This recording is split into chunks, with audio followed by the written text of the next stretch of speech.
నిన్న నేర్చుకున్న సంకల్పాలు అభ్యాసం చేద్దాము.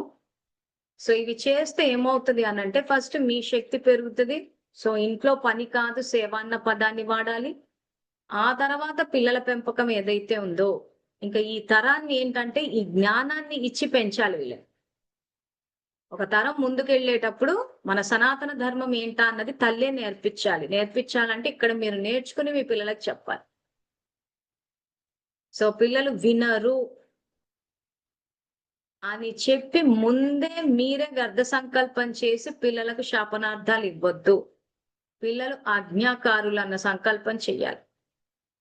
చేసి చెప్పినప్పుడు ఏమవుతుందంటే వాళ్ళలోని శక్తి బయటకు వస్తుంది.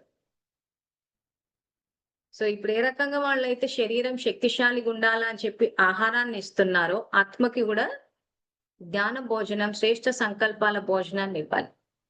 సో పిల్లలకు ఏం ఆలోచనలు నేర్పించాలి, ఏ ఆలోచనల భోజనం ఇవ్వాలా అని చెప్పేసి మా ఛానల్లో పిల్లల్ని శక్తిశాలిగా చేసే విధి అని ఒకప్పుడు పిల్లలకు క్లాసెస్ కండక్ట్ చేశాం.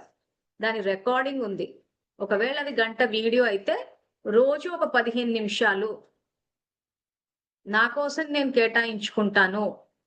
పిల్లల వృద్ధి కోసం పిల్లల ఉన్నతి కోసం కేటాయిస్తాను. ఎలాగో వాళ్ళకి వంటలు చేయడానికి గంటలు గంటలు సమయాన్ని కేటాయిస్తున్నారు.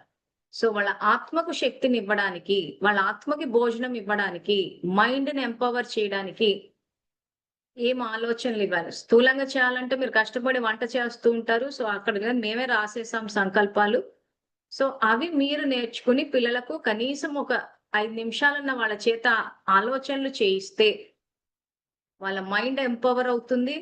వాళ్ళ ఆత్మలో ఏదన్నా పాపం రికార్డ్ అయి ఉంటే కూడా ఆ భగవంతుని శక్తి ద్వారా పాపం కూడా వినాశనం అవుతుంది. వాళ్ళ పట్ల ఏదైనా చెడు జరిగేది ఉంటే అది పోతుంది. మనం ఏమి చేయకుండా అలాగే పిల్లల్లో ఉన్న పాపాన్ని అలాగే పెట్టేసుకుని సమాజం మారాలి అంటే కాదు. మనం చేసుకున్న కర్మే మనకు వస్తుంది. సో సమాజంలో ఏదో మార్పు రావాలని చేసే కన్నా మనలో ఉన్న పాపాన్ని వినాశనం చేసేయడం కరెక్ట్.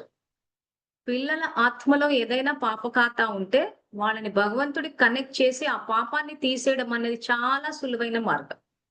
వాళ్ళ పట్ల ఏదో జరిగిన తర్వాత అప్పుడు మనం కూర్చుని ధర్నాలు చేసి ర్యాలీలు చేసేసి హైదరాబాద్లో ఉంటే కూర్చుని ఎక్కడో కూర్చుని స్లోగన్స్ ఇచ్చో నెక్లెస్ రోడ్ దగ్గరికి వెళ్ళి క్యాండిల్స్ పట్టుకోవడము ఇన్ని కష్టాలు పడే కన్నా వాళ్ళ ఆత్మలో ఉన్న పాపాన్ని భగవంతుడు కనెక్ట్ చేస్తే పోతుంది కదా. సో అది ఎలా కనెక్ట్ చేయాలి ఏంటా అని చెప్పేసి ఆ వీడియోస్ లో చెప్పాము.